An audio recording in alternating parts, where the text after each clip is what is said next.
Acerca de su Hijo, versículo 3, Él es Dios.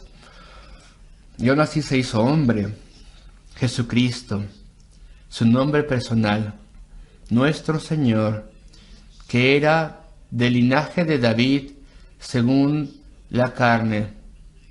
En lo que respecta a su carne humana, nació y fue verdaderamente un hombre, y nació de la simiente de David. Fue hecho de la simiente de David, porque las profecías decían que el Mesías, cuando viniese, vendría de la línea de la descendencia de David. María, su madre, era descendiente del rey David. Y también José, su padre legal, a pesar de que José evidentemente no era su verdadero padre, porque el Señor Jesucristo fue concebido del Espíritu Santo, de modo que no fuese contaminado con la naturaleza humana caída de su padre. Él era el Hijo de Dios, concebido del Espíritu Santo. Pero su padre legal y también su madre, desde luego, ambos eran de la línea de David, de la descendencia de David. Así que la escritura fue cumplida y la profecía fue guardada. Pero era Dios. Y aún así también era hombre. Y tenía ambas naturalezas en una forma misteriosa unidas. Y en cuanto el apóstol nos dice esto y nos recuerda estas cosas, tenemos el versículo 4.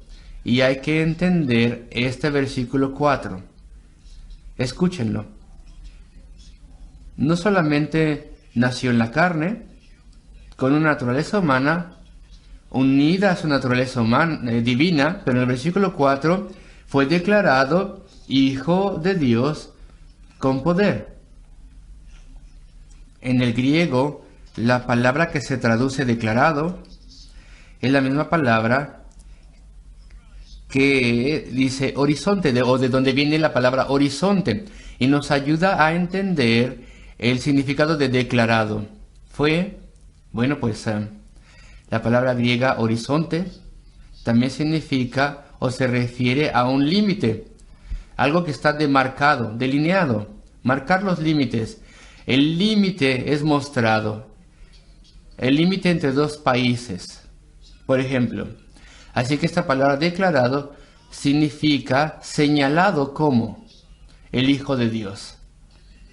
Delineado, si ustedes quieren, distinguido como, abiertamente identificado como el Hijo de Dios, con poder.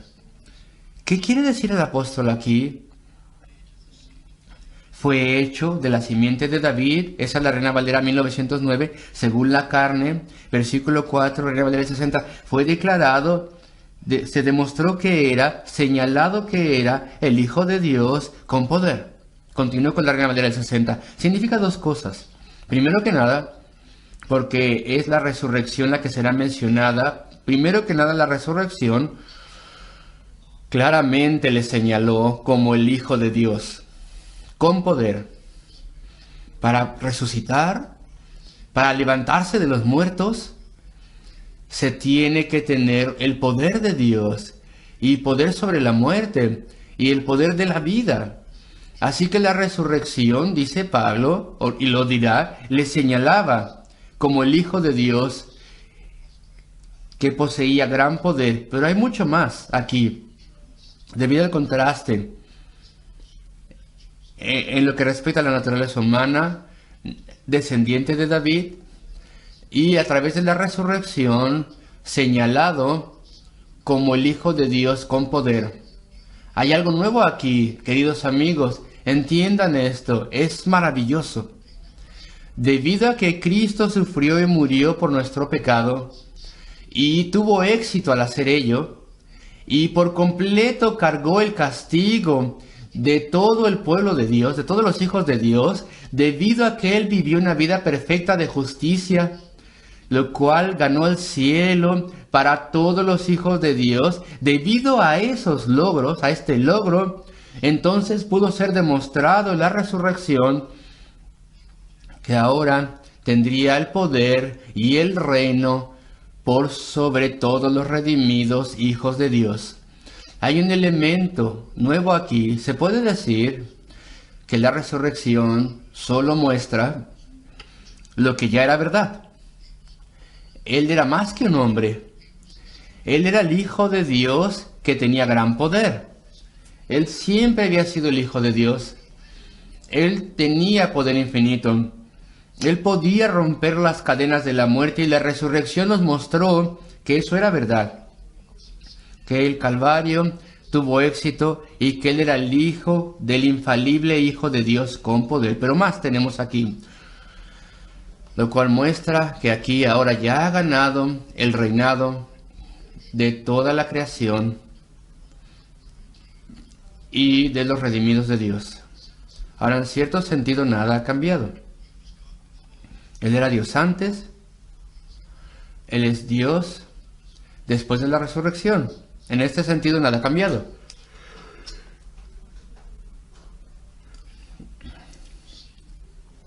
Pero algo ha cambiado. Billones de hombres y mujeres pecaminosos han sido ya salvados. Sus pecados han sido pagados y Él ha ofrecido una justicia perfecta a través de la vida y muerte de Cristo.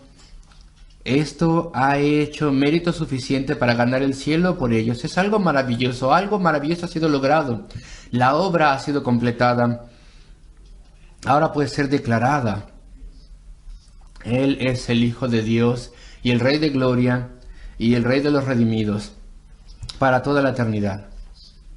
Y eso está incluido aquí. Escuchen a medida que lo leo. Pueden escuchar el contraste. Leo el versículo 3 y 4. Acerca de su Hijo, Jesucristo nuestro Señor, que fue hecho de la simiente de David según la carne, y fue declarado, señalado, mostrado que era el Hijo de Dios con poder por la resurrección de entre los muertos. Así que una gran declaración es hecha, si ustedes quieren, algo nuevo.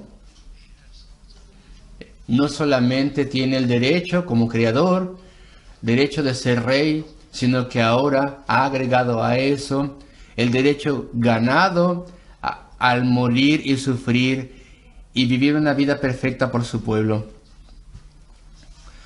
Así que los traductores aquí, de forma ingeniosa y notable y correcta, han traducido señalado como declarado. Es como una gran declaración, la resurrección.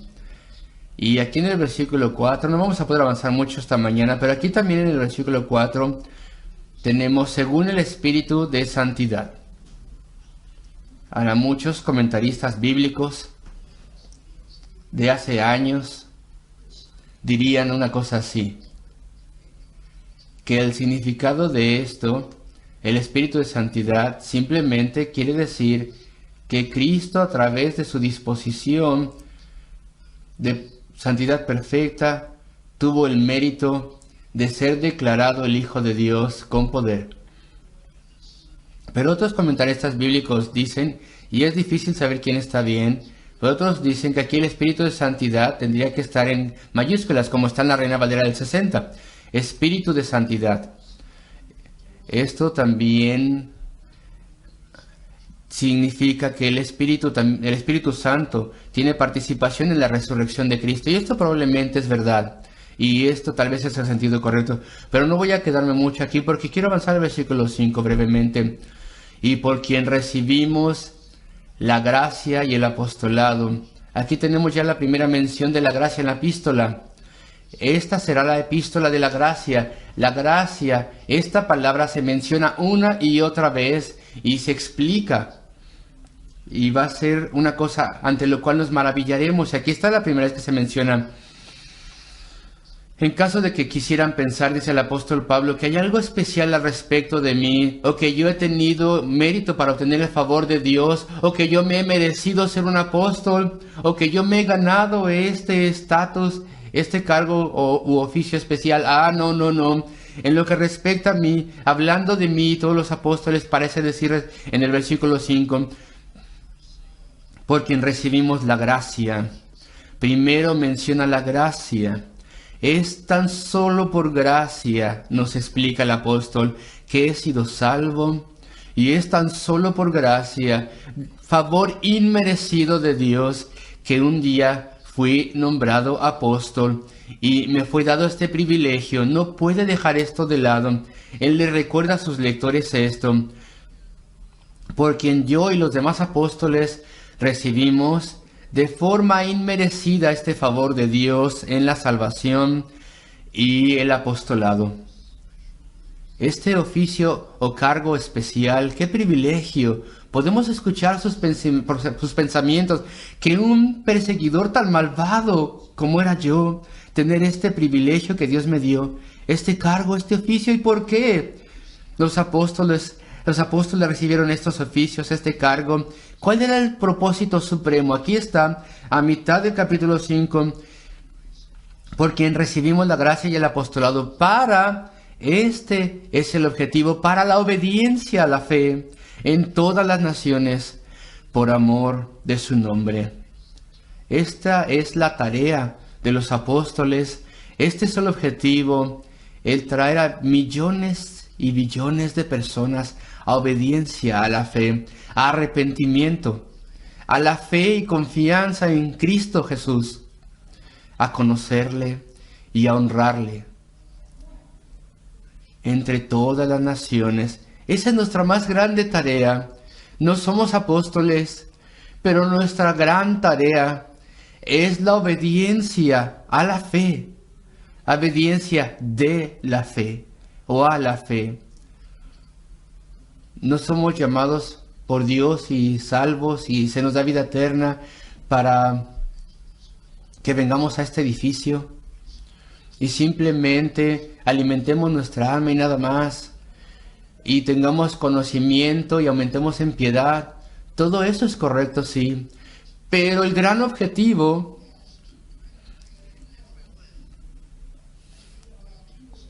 es que personas en todo lugar sean traídas a la obediencia a la fe, arrepentimiento y confianza en Cristo, para que su nombre sea conocido y sea conocido en todas partes. Queridos amigos, si somos cristianos no podemos resistir el ver a los niños pequeñitos y a los adolescentes creciendo y a los adultos también sin conocer a Cristo. Conocen su nombre, lo utilizan para blasfemar, conocen algunas cosas básicas al respecto de Él, pero no conocen al respecto de su poder y al respecto de su obra y al respecto de lo que Él ha hecho y cuánto le necesitan, y no saben al respecto de su amor, y no saben que un día será su juez. El amadísimo y amantísimo Salvador será su juez. No saben de su grandeza y majestad y soberanía, y no podemos resistirlo. Vemos pequeñitos y adolescentes pensando que este mundo es todo para ellos, este es el más maravilloso lugar y vida, y no saben al respecto del Salvador, aquel que les creó, aquel que trae perdón y absolución y vida y amor. Y entonces escuchamos esta misión y este gran objetivo, y nuestra tarea es obediencia a la fe entre todas las naciones por amor a su nombre. Declaramos su nombre, hacemos que su nombre sea conocido, su maravilla, su grandeza, su obra y su amor. Entre todas las naciones, uno se pregunta por qué. ¿Por qué verdaderas iglesias no solamente se preocupan por su comunidad, sino por misiones en el extranjero? ¿Por qué pensamos, una vez me dijo alguien, que es el llamamiento en particular de nuestra iglesia el intentar alcanzar a las personas en el extranjero, también las que están en Londres y en Inglaterra? ¿Por qué apoyamos misioneros? ¿Por qué hacemos tanto énfasis en esto? ¿Por qué tanto interés? Cada iglesia lo debe de hacer entre todas las naciones. Nuestra propia nación y todas las naciones. Una de las grandes características de la mente cristiana, del comportamiento y pensamiento cristiano, es que se ha predicado el nombre entre todas las naciones, el nombre del Salvador. ¿Por qué había apóstoles? para la gran misión de la obediencia de la fe o a la fe, arrepentimiento y confianza en Cristo, el saber al respecto de Él entre todas las naciones, por amor de su nombre. Tal vez alguien diga, ¿por qué? ¿Por qué no somos exclusivos cantores de salmos? Porque hay iglesias que solamente cantan salmos. Bueno, qué bueno por ellos. Si ellos creen la palabra y aman al Señor, les honramos y les amamos. Pero nosotros pensamos que tenemos que ir un poquito más allá, por su nombre. Como iglesia cristiana, cuando levantamos nuestras voces en un cántico de adoración, debemos nombrar su nombre. Su nombre lo es todo. Adórale, alábale. Canta al respecto de lo que Él ha hecho en la cruz del Calvario. Cantamos nuestra deuda para con Él. Esta es una iglesia cristiana. El nombre de Cristo es pronunciado en toda forma, en toda adoración, para que su nombre sea conocido. Tenemos que cantar himnos también, que nombren su nombre. A través de Él recibimos la gracia y el apostolado para la obediencia a la fe en todas las naciones por amor de su nombre. Versículo 6, entre las cuales estáis también vosotros llamados a ser de Jesucristo. El apóstol Pablo quiere ir a Roma.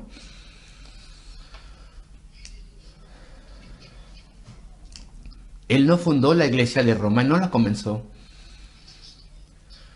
Se piensa que la iglesia de Roma, principalmente entre gentiles en Roma, la capital del Imperio Romano, se piensa que esta iglesia fue comenzada por personas judíos que fueron a Jerusalén de Roma para el día de Pentecostés y escucharon la predicación de Pedro. Porque se piensa que la iglesia de Roma fue comenzada por peregrinos que iban a Jerusalén en el día de Pentecostés. Bueno, pues porque en Hechos 12 nos dice que había romanos ahí, romanos judíos. Y principalmente había gentiles en la iglesia de Roma, lo sabemos, pero había romanos judíos peregrinando a Jerusalén. Y algunos de ellos estaban allí en las multitudes que fueron convertidas después del gran sermón de Pentecostés. 3,000, tal vez 5,000 que fueron convertidos un poco después. Y de vuelta fueron a Roma. Y entonces la iglesia comenzó. Eso es una especulación, ok. Pero es muy probable. Y Pablo, que era el apóstol a los gentiles, jamás había estado en la iglesia, en la gran capital, para poder ministrar. Él anhelaba ir ahí. Él dijo, anhelo ir allá. Él en un momento dado hizo ese camino para allá, pero obligado, como prisionero. A él esperaba todo tipo de sufrimiento en Roma, pero fue así que el apóstol predicó en la iglesia de Roma.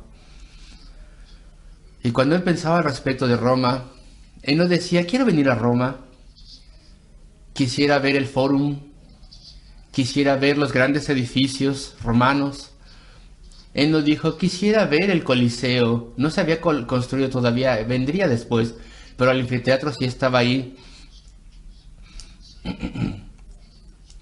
Él no dijo nada de que estuviese interesado en Roma en sí como ciudad. Y le escribe aquí a los romanos, y él estaba interesado en ellos, y vosotros, llamados de Jesucristo. Estudiaremos el llamamiento en otro momento. Cada cristiano debe conocer la diferencia entre el llamamiento general del Evangelio y el llamamiento efectivo del Evangelio efectual, y nunca lo deberemos olvidar. Veremos esto. Versículo 6, entre los cuales estáis también vosotros, llamados a ser de Jesucristo. Su mente está enfocada en el pueblo de Dios. Esos son los que Él quiere ver. Él no se avergüenza de predicar en la ciudad, sin importar lo que suceda. Versículo 7. A todos los que estáis en Roma, amados de Dios, llamados a ser santos. Ya me quedé sin tiempo. Amados de Dios, llamados a ser santos. Amados, amadísimos por Dios. Dios se goza en vosotros. Tú viniste a Cristo en arrepentimiento y fe. Dios se goza en ti. Casi tememos el expresar estas palabras, Parece arrogancia.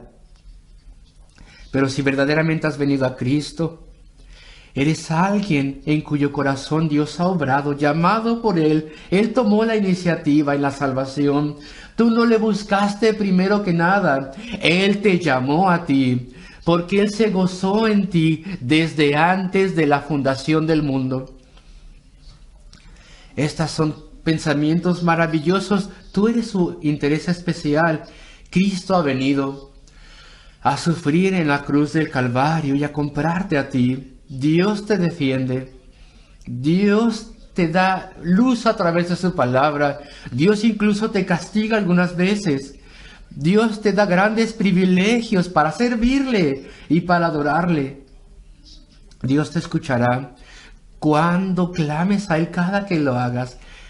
Amadísimos de Dios, ¿qué epístola es esta?